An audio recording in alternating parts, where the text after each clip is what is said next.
understand that when a mom has a baby, she should be able to stay home with that baby, get to know the baby, get to know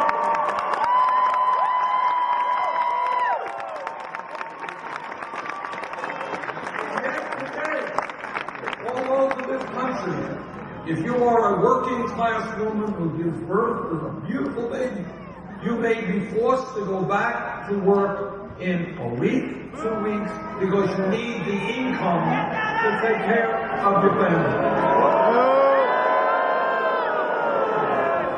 That is not a family value, that is the opposite of a family value.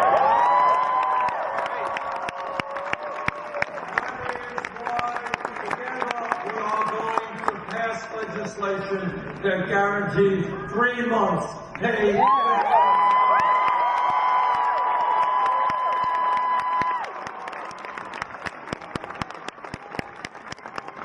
A great nation is not judged by how many billionaires it has or by how many nuclear weapons it has. A great nation is judged by how it treats the weakest and most vulnerable among us.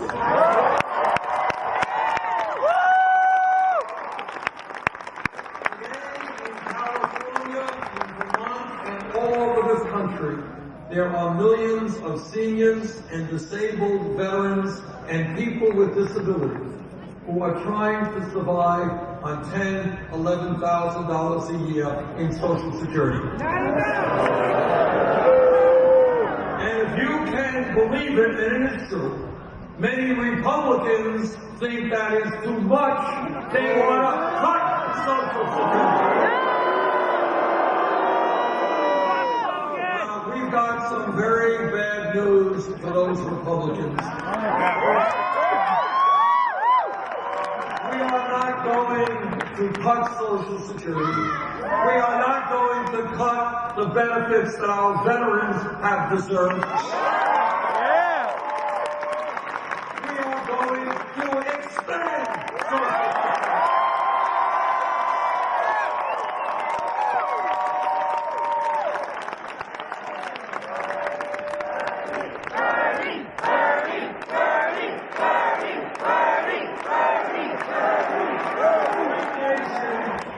A great nation does not turn its back on our parents and our grandparents, the people who built this country. That is not what we do. We don't turn our backs on the men and women who fought to defend this country. I believe that we need to impose a tax on Wall Street speculation.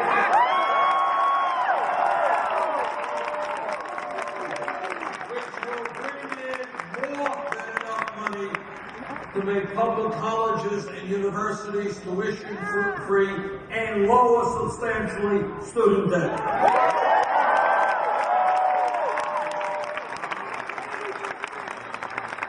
This campaign is listening to the Latino community. Yeah!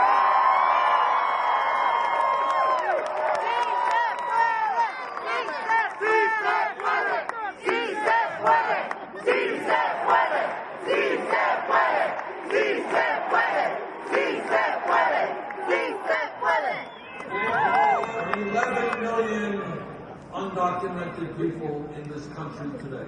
And let us be clear, some of those people are being exploited every day on the job, because if you don't have legal rights to stand up, your employer can rip you off.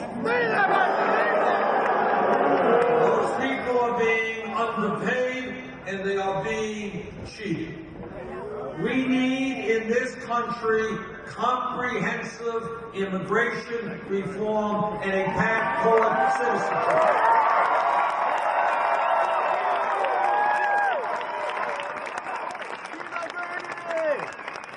Congress does not do its job in fixing a broken immigration system. I will use the executive powers of the presidency.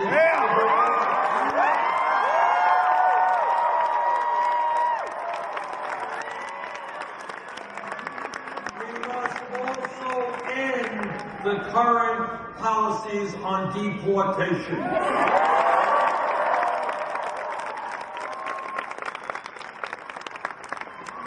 Our job is to unite families, not to break them up.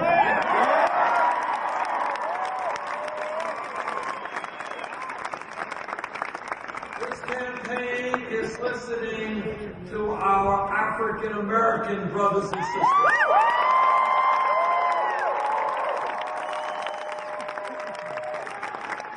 They are asking, how does it happen that we have had trillions of dollars to spend on a war in Iraq that we never should have gotten into? Somehow we don't have the funds to rebuild our crumbling inner cities.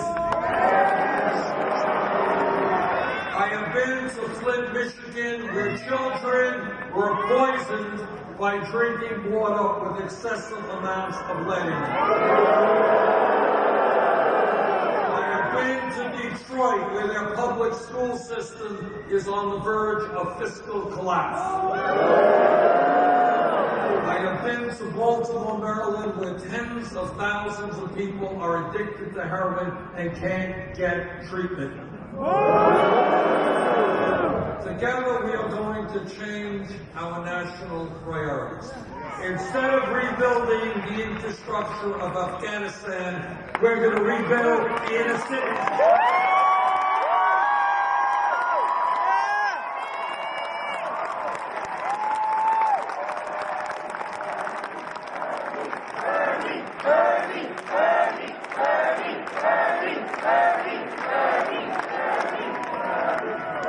This campaign is listening to a people whose pain is almost never heard, and that is the Native American community.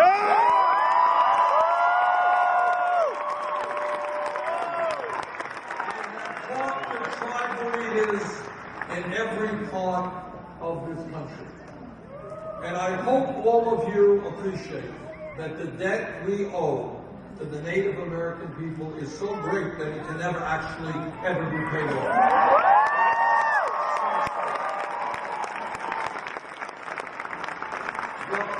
The painful truth is that even before this country became a country, when the first settlers came here, the Native American people were lied to, they were cheated, and the treaties they signed were broken.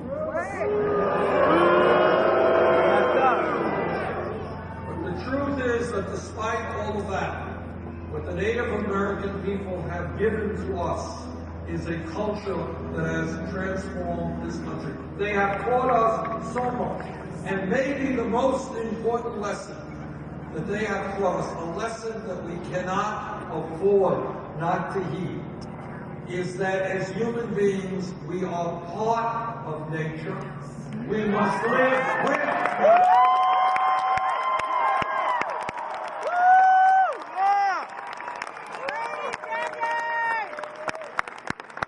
And that if we continue to destroy nature, we are destroying ourselves.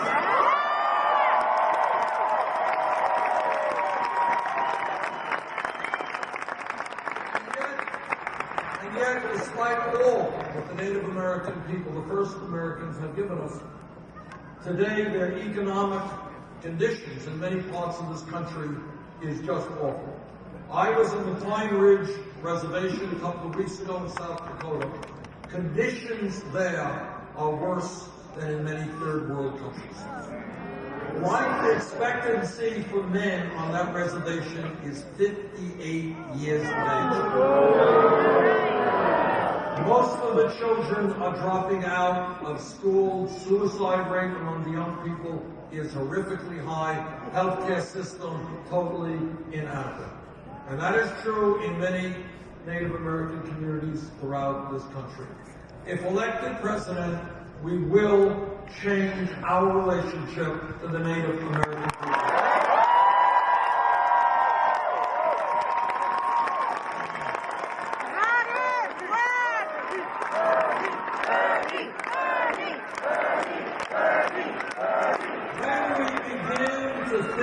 outside of the box. We ask some important questions, and one of the key questions we ask is, how does it happen that in America today, we are the only major country not to guarantee health care to all people? Now, the Affordable Care Act, which I voted for, has done some good things. But today in America, 29 million people today have zero health insurance. Many of you are underinsured with high deductibles and high copayments. And every person here and every American is being ripped off unconscionably by the greed of the drug companies. Drug companies are charging us by far the highest prices in the world for the medicine we need, and yet the top 6 drug companies last year made over $50 billion in profit. Now let me be as honest and straightforward with you as I can be. I believe from the depths of my soul that health care must be a right of all people.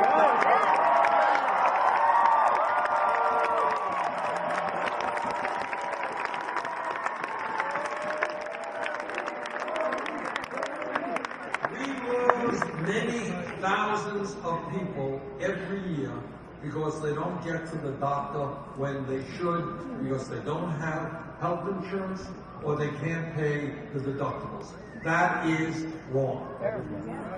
I want everybody, whether they are young or old, rich or poor, inner city or rural America, to know that they will be able to go to the doctor when they need to go to the doctor.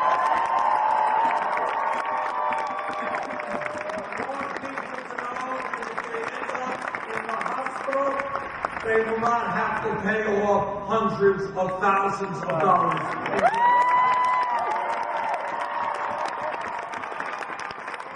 The time is now for us to tell the private insurance industry that the function of healthcare is not to make them excessive profits.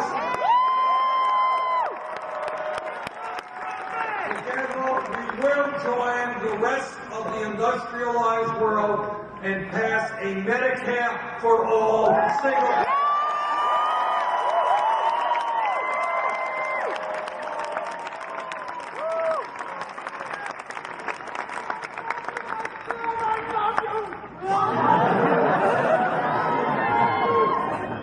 Everybody here understands a very profound lesson, and that is that real change never takes place from the top on down. It always takes place from the bottom up.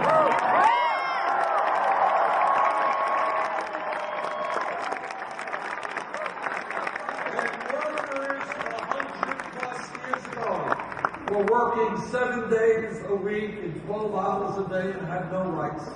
When children in Vermont and California were working in factories and losing their hands on machinery that was dangerous, what working people said is, you know what, we are human beings, we demand dignity, and we are going to form trade unions to protect the interests of working people.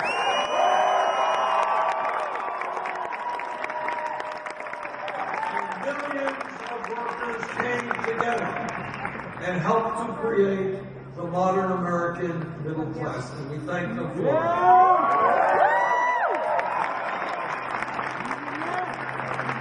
Amidst, at the time of the abomination of slavery, we had African Americans and their allies looking to the future and saying that the day will come in America where we will rid this country of racism and bigotry and segregation.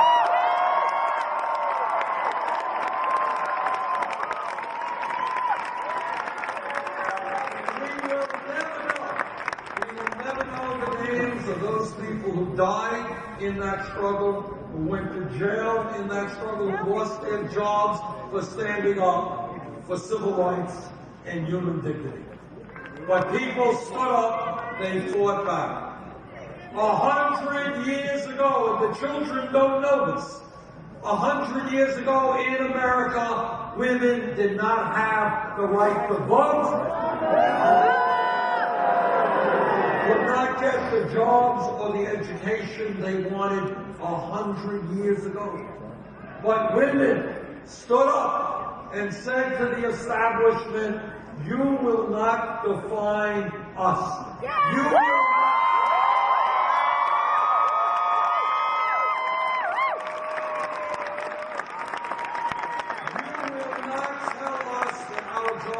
Is to stay home and have babies.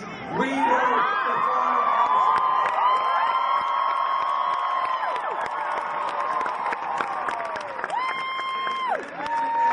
male allies fought together by the millions to say that in America, women will not be second-class citizens.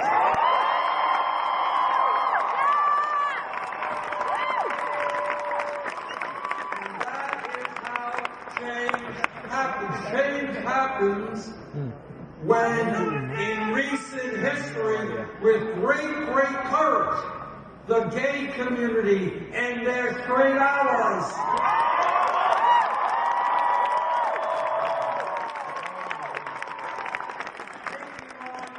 incredible homophobia and bigotry. Gay community stood up and said, you know what, in this country, people should have the right to love whoever they want, regardless of their gender.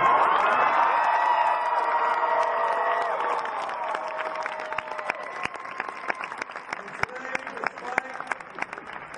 despite the strong hatred and homophobia that remains, gay marriage is now legal in 50 states.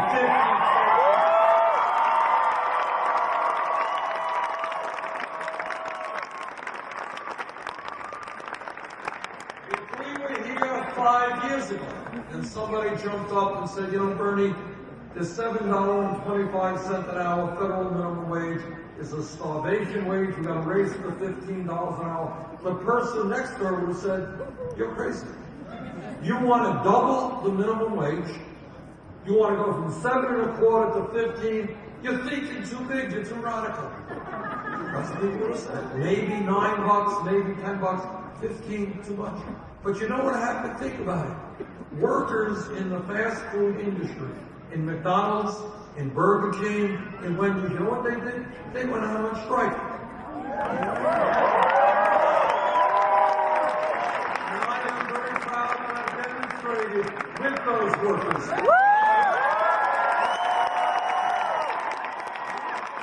And they said to their neighbors, and they said to this country, we can't live on $7.25 an hour. And then what happened a few years ago in Seattle, Washington? $15 an hour was passed. In Los Angeles, in San Francisco, California, and in New York. In other words, what happened is something that people 10 years ago, 5 years ago, never believed could have happened. Real change took place. And that is the history of America. When people stand up and fight back, real change takes place.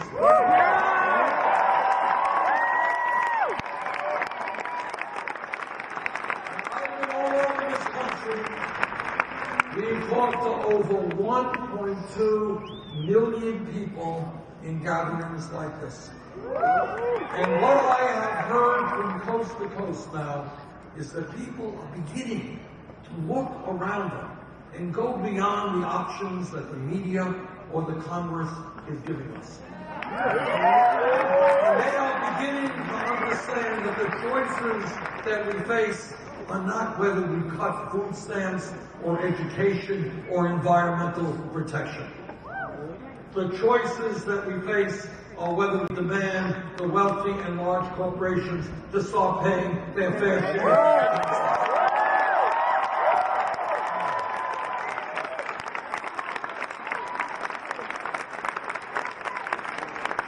People are asking themselves, they're now beginning to think about it. Why does it happen in this country that the middle class continues to disappear while almost all new income wealth goes to the top 1%? Why is that? Why does it happen that in California, in Vermont, and all over this country, we have 20% of our children living in poverty? Why does it happen that young people graduate school deeply in debt and others just can't afford to get the education they need? Why does it happen that we are not more aggressive in dealing with the global crisis of climate change?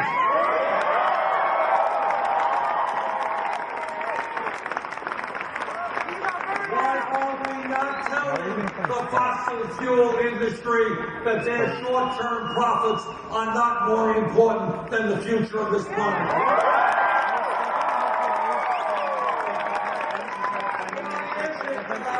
Infrastructure is disappearing and our inner cities are crumbling. Why is it that we are the only major country on earth not to guarantee a family and medical leave and health care to all? And all over this country, people are beginning to ask those questions. And what this campaign is about is bringing people together to demand that we have a government that represents all of us, not just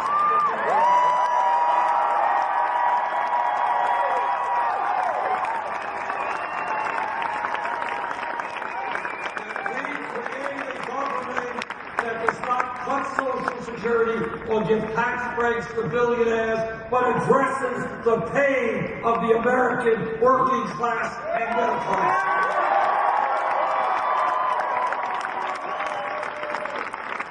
There is nothing that I have said this evening that is not supported by the vast majority of the American people. None of it is radical.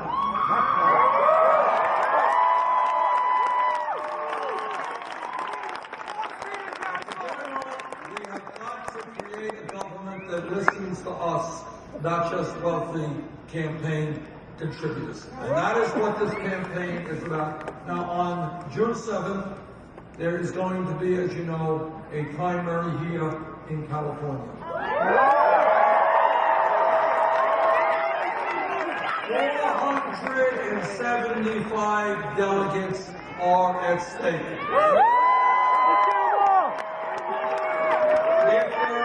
A large voter turnout, we will win a strong majority.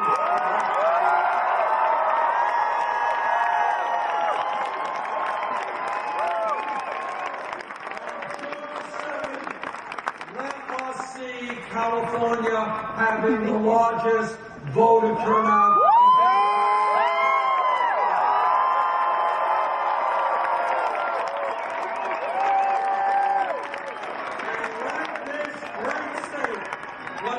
Progressive states in America, tell the world